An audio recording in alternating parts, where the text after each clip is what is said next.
እንደምን አመሻችሁ የተከበራችሁ ወዳጆቼ፣ እንደምን አደራችሁ ብያላችሁበት በዓለም ዳርቻ ያላችሁ አንድ ጠቃሚ የሆነች የውይይት ሀሳብ ይዤ ቀርቤያለሁ። ይህችን ውይይት ከተጨባጭ ምሳሌ ጋር ነው የማቀርበው። መጀመሪያ መሰረተ ሀሳቡን እንደ መግቢያ አድርጌ የምነግራችሁ የህይወትን ሚዛን መጠበቅ ማለት ምን ማለት ነው? በህይወት ሚዛን ላይ ነው የምንወያየው ዛሬ። የህይወትን ሚዛን መጠበቅ ማለት ምን ማለት ነው? ሚዛንን የጠበቀ የተባረከ የተከበረ ነው ስንል በምን መልኩ ነው? ያልጠበቀውስ እንዴት ነው? ይህንን ለማድረግ የተባረከ ሚዛኑን የጠበቀ ስንል ምን አይነት ሚዛን ነው የሚጠብቀው? ሚዛኑን የጠበቀ ስንል ማለት ያለብን የምሆነውን የማይስት የሚሄድበት የሚያደርገውን የሚያስበውን በሚያስት መንገድ ሳይሆን በማያስት መንገድ አስተውሎ አሰላስሎ አውጥቶ አውርዶ ከሩቅ ተመልክቶ የቅርቡንና የሩቁን ማመዛዘን የሚችል ማለት ነው። ሚዛኑን የጠበቀ የሚጠነቀቅ ማለት ነው። ክፉና ደግ የሚለይ ማለት ነው። ክፉንና ደጉን የሚለይ ማለት ነው።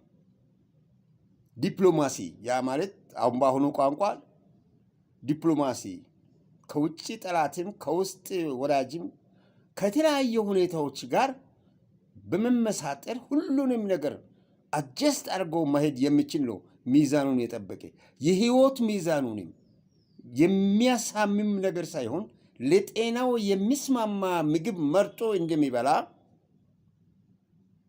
ራሱን የሚጠብቅ ማለት ነው። ሚዛኑን የጠበቀ አፉን ክፉንና ደግ የሚለይ በራሱ ስራ የሚተማመን የስራው ውጤት ያማረ ነው። ሚዛኑን የጠበቀ ብለን የምንወስደው የህይወት ሚዛኑን ቢሆን እንደዛ ነው። በመንፈሳዊም በስጋዊም በሚያደርገው ሁኔታ ጥላቻን መሰረት ያላደረገ ሁሉን ያቀፈ የማያጣላ የሚያፋቅር ስሜት ሁኔታ ውስጥ ያለ ነው ሚዛኑን የጠበቀ ብለን የምንወስደው።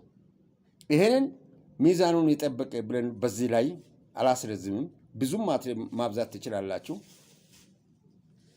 የህይወትን ሚዛን መጠበቅ በዚህ መልኩ እንወስዳለን። የህይወትን ሚዛን ደግሞ የማይጠብቀው ምን አይነት ነው? የህይወት ሚዛን የማይጠብቅ ብለን የምንወስደው ምን አይነት ነው ካልን፣ ሚዛን ያልጠበቀ ማለት ጥንቃቄ የማያደርግ ዓላማው የሚወስድበትን አቅጣጫ በግደለሽ የሚመለከት ማለትና የሚሄድበትን የሚስት ለመሳቱም ግንዛቤ የሌለው ባወጣ ያውጣው ብሎ ጭፍን ስሜት ውስጥ የሚዘፍቅ የሳተውን ነገሮች ለሳተው ነገሮች ጥንቃቄ የጎደለ ምኑን ስቻለሁ? ምንድነው የቀረብኝ? ምንን ሳላስተካክል ቀርቼ ነው እንዲህ የሆንኩት ብሎ ራሱ ማየት የማይችል ሚዛኑን የሳተ ነው። መልካም ስለሆነ ነገር ማድረግ እያወቀ ማድረግ የማይፈልግ ሚዛኑን የሳተ ነው። እንግዲህ ሚዛኑን የጠበቀና ሚዛኑን በሳተ መካከል ላይ ያለው ነጥብ ሀሳብ እጅግ በጣም የተፈራረቀ ነው። ማገናኘት የምትችለው ሚዛኑን ሲጠብቅ ካልሆነ በስተቀር ሚዛኑን ያልጠበቀውን ልታዛምደው ልታስታርቀው አትችልም። አንድ ጨዋታ እኔ ድሮ የማውቀው አሁን ያ ጨዋታ ይኖር አይኖር አላውቅም። አንድ ጨዋታ ነበረ። ይህም ጨዋታ በበጋ ጊዜ የሚደረግ በትምህርት ቤቶች የሚደረግ ኦሎምፒክ ውድድር በዓለም አቀፍ ደረጃም አለ መሰለኝ። አሁን ኦሎምፒክ የሚባለው ውድድር ጨዋታ አለ። ኦሎምፒክ የሚባለው የውድድር ጨዋታ እንደ ኳስ እንደ ማንቸስተር፣ ቼልሲ ምናምን አውሮፓ ውስጥ እንዳለው አይነት ነገር አይደለም። ይሄ አምስት አይነት ጨዋታዎችን ጠቅልሎ የያዘ ነው። በበጋ ወቅት ነው የሚካሄደው። የሚጫወቱት አይነቶች አምስቱም ራሳቸውን ፉክክራዊ ተግባራት አላቸው።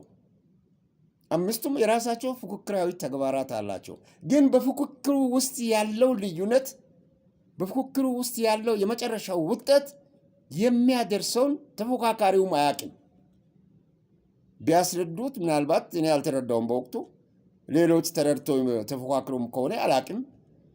በእያንዳንዱ በአንድ ዛሬ ክልል ነው የሚባለው በእያንዳንዱ ክፍለ ሀገር ላይ የነበረ ትምህርት ቤቶች ያንን ኦሎምፒክ ውድድር ያወዳድሩና እያንዳንዱ ትምህርት ቤቶች በአምስት አይነት ጨዋታዎች ተማሪዎችን አሰልፎ አወዳድሮ በእያንዳንዱ አንደኛ የወጣውን ይዞ ይቀርቡ ነበረ፣ ያወዳድሩ ነበረ ለአንደኛነቱ። ነገር ግን ወደ ሌላው ደረጃ በሚሄዱበት ጊዜ በሁሉም ጠቅሎ አንደኛ የወጣን አንድ ተማሪ ብቻ ይዞ አይደለም የሚሄዱት። ያቺ ምስጢር ነች ለእኔ እስካሁን ድረስ ትምህርት ቤቱም ያልገለጸልኝ ተወዳዳሪም ሆኜ ያላወቅኳት ምስጢር አለች። እያንዳንዱ 50 ትምህርት ቤት ከሆነ ከ50 ትምህርት ቤቶች ውስጥ በአምስቱም ጨዋታ አንደኛ የወጡ ተወዳዳሪዎችን ነበረ ይዞ የሚቀርበው ነበሩት።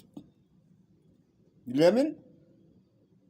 ውድድሩ የመጨረሻ ውጤቱ ውድድር ሁሉንም ጠቅልሎ አንደኛ የሚወጣ ተማሪ ብቻ ነው አንደኛ የሚያደርገው እንጂ በአምስቱም አንደኛ የወጣ ተማሪ አይደለም።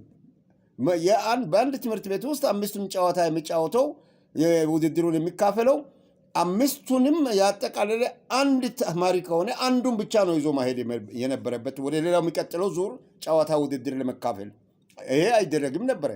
እኔ ይሄ ስውር ሆኖብኝ ተጫዋች ሆኜ ተወዳዳሪ ሆኜም ከአንድ ትምህርት ቤት ወደ ሌላ ትምህርት ቤት ተወዳዳሪ ሆኜ ቀርብ ያለው በአንድ ጨዋታ ነው አሸናፊነት፣ በአምስቱም አይደለም። በአምስቱም አሸናፊ ያለ መሆንን አውቃለሁ። እኔም የምወስደውም ትምህርት ቤትም ያውቅ ነበረ።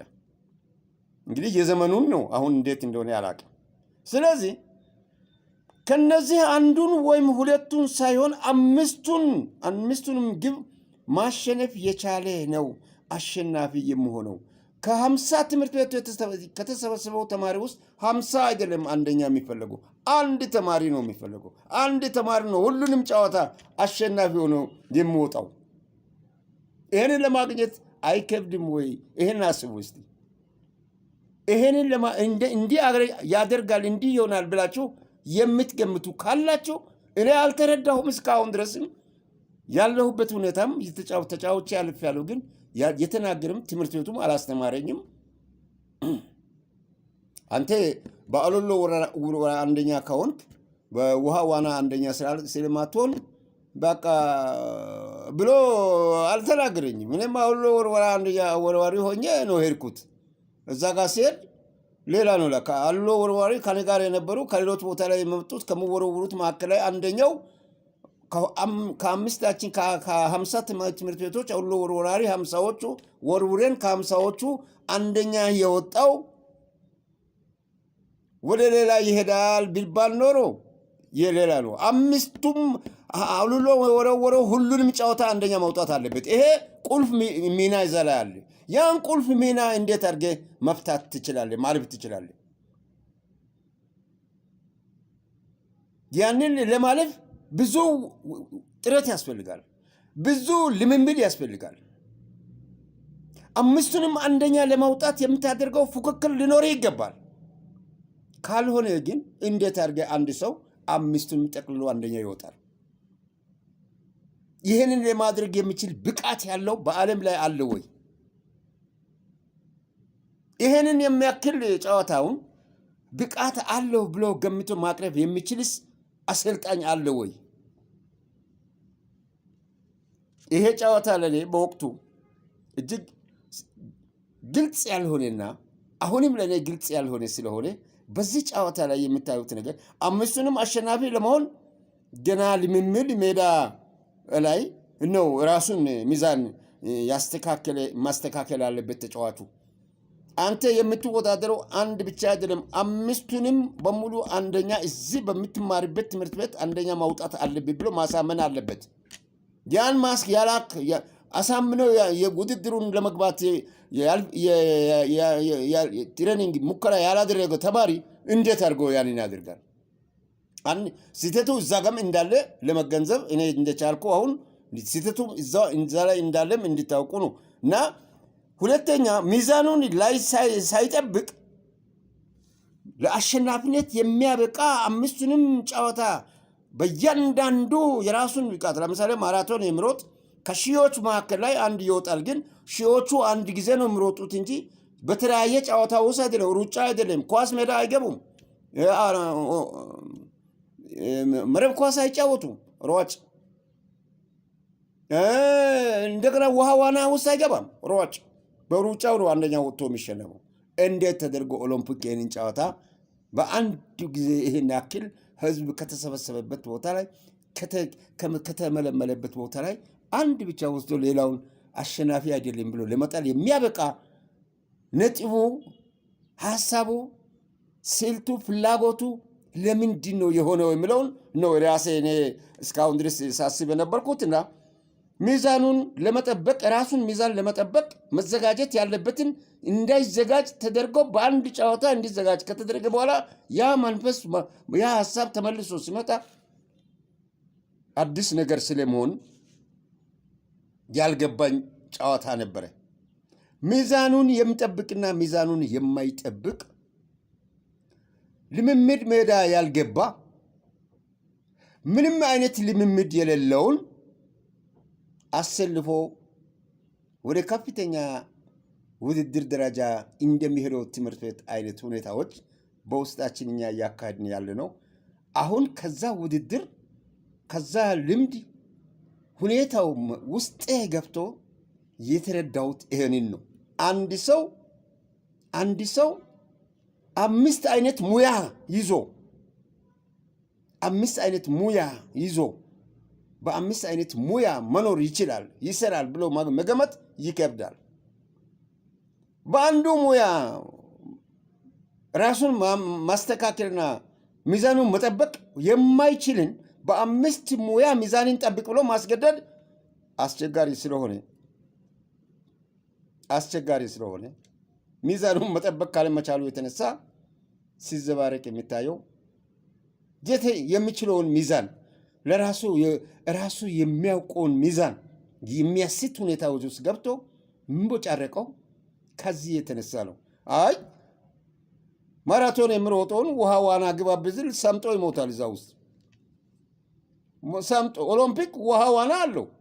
ማራቶን የሚሮጠው ለምንድን ነው ኦሎምፒክ ውስጥ ገብቶ ውሃ ዋና የማይዋኘው? ከውሃ ዋና ወጥቶ ለምንድን ነው ማራቶን የማይሮጠው? እስቲ ይህንን አስቡ፣ እናንተ አሰላስሉ። ይህንን የኦሎምፒክ ውድድርንና የአሁኑን ሚዛኑን የጠበቀና ባልጠበቀ መካከል ላይ የሚፈጠረውን ውዝግብ ማን አመጣው? ሚዛኑን የጠበቀ ዲፕሎማሲ ያለው ሊሆን ይችላል። ዲፕሎማሲው ደግሞ ከሌላ ከውጭ ከተለያየ ጋር ያለው ግንኙነት ሰላምም የሚመሰረትና የሚፈጥር እውቀት ያለው ቢሆን ሌላ የሚጎልበት ሁኔታ አለው። የሚጎል ሁኔታ ሊኖረው ይችላል። ከዲፕሎማሲ ውጭ የአሰራር ዘርፉን በፍጹም የሚያበላሽ የማይስማማ የማይመች ሁኔታ በውስጡ ሊኖር ይችላል። ታዲያ እንዴት ተደርጎ ሰውን ይመርጣል? ይህን ሁሉ ያሟላ አለ። አምስቱንም ጨዋታ አንደኛ ይወጣል ብሎ እንዴት ሰው ሳያወዳድረው የስራው ተግባሩን ሳይ ከሜዳ አንስቶ እንዴት ይመድባል? ብዙ ዓለም ሀገሮች ላይ የምታየው ይሄ ማራቶን አሁን የኦሎምፒክ ጨዋታ የተጫወቱትን ነው። እንደ ኦሎምፒክ አይነት ጨዋታ የተጫወተው ነው ለማንኛውም ደረጃ ለማንኛውም ቦታ የሚወዳደረው። ለምሳሌ እንውሰድ፣ አሜሪካን ውስጥ ኦባማ የስቴት አስተዳዳሪ ነበረ። የስቴት የካንቲባ ነበረ። የከተማውን ካንቲባነት በሌላ ታሪክም ገለባብጦ ከፍተኛ በፓርቲ ውስጥ የሰራ በመሆኑ ነው ለአሜሪካ መንግስት ፕሬዝዳንትነት እንዲወዳደር የተደረገው። ያ ማለት እዛ ላይ በተጫወተው ጨዋታ ሁሉንም ጨዋታ አሸንፏል ማለት ነው። 5ቱንም ኦሎምፒክ ጨዋታውን አሸንፎ ነው ከሌላ ኦሎምፒክ ተጫዋች ተወዳድሮ ከመጣው ጋር ለመወዳደር የቀረበው። እኛ ጋር ይሄ ስልት የለም።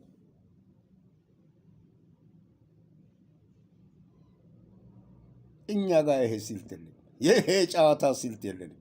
የኦሎምፒክ ጨዋታ ስልት የለንም። ይሄንን እንዴት ትመለከቱታላችሁ? ምሳሌ ነው ያቀረብኩት። ይሄንን ኦባማን ስለወደድኩ ወይ አሜሪካን ስለወደድኩ አይደለም። የኦሎምፒክን ጨዋታ አሸናፊው ለመወዳደር የቀረበውን በሚመለከት ነው። የአንድ ስቴት ከተማ ካንቲባ ወይም አስተዳዳሪ ሆኖ ባሳየው እዛ ላይ የተጫወተው ጨዋታ 5ቱንም ጨዋታዎች በሙሉ አንደኛ ወጥቶ ነው ከሌላው ጋር ለመወዳደር የቀረበው። ሌላ ቦታ ላይም እንደዚህ ተወዳድረው አንደኛ የወጣው መጥቶ ነው ያሸነፈው። አንደኛ ወጣ፣ ጨዋታውን አሸናፊ ሆኖ ተመደበ። እኛ ታዲያ በምን አውቀን ነው ይሄንን የዚህ አይነት ሁኔታዎችን ማየት የማንችልበት? አእምሮአችንን የሸፈነው ዘግቶን የያዘው ምንድን ነው? ሚዛኑን የጠበቀና ሚዛኑን ያልጠበቀ ለምለው ትንታኔ ውስጥ በምንገባበት ጊዜ ሚዛኑን ያልጠበቀውን ለማወዳደር የሚያበቃን ሜዳ የለንም፣ ልምምድ የለንም። የተሰጠው የልምምዱን ሁኔታ እንደዚህ በዚህ ሁኔታ አንተ ሁሉንም ጨዋታ አንድ ጨዋታ ብቻ አይደለም ሁሉንም ጨዋታ መልመድ አለብህ ያለ የለም። ያልተጫወተ ተጫዋችን ነው አንድ ጨዋታ የተጫወተን ነው እያወዳደርን ያለ ነው። ያንን ለመለየት እንዲያስችለን ፈልጌ ነው። ሚዛኑን የጠበቀና የህይወት ሚዛኑን የጠበቀና የኑሮ ሚዛኑን የጠበቀ መንፈሳዊ ህይወት ሚዛኑን የጠበቀ መንፈሳዊ ህይወት ሚዛኑን ያልጠበቀ በሚለው ሁኔታ ላይ የህይወት ሚዛን መጠበቅ ማለት ምን ማለት ነው የሚለውን ትንታኔ እስከ ኦሎምፒኩ ውድድሩ ድረስ ያቀረብኩላችሁና ግንዛቤያችሁን ሰፋ አድርጋችሁ እንድትመለከቱ ፈልጌ ነው። ስለተከታተላችሁ አመሰግናለሁ። በሌላ ውይይት እንቀርባለን። እንደዚሁ ከዚሁ ሰፋ ያለ ወይም እንደዚሁ አጠራለች ይዤ እቀርባለሁ። ደህና ሰንብቱ።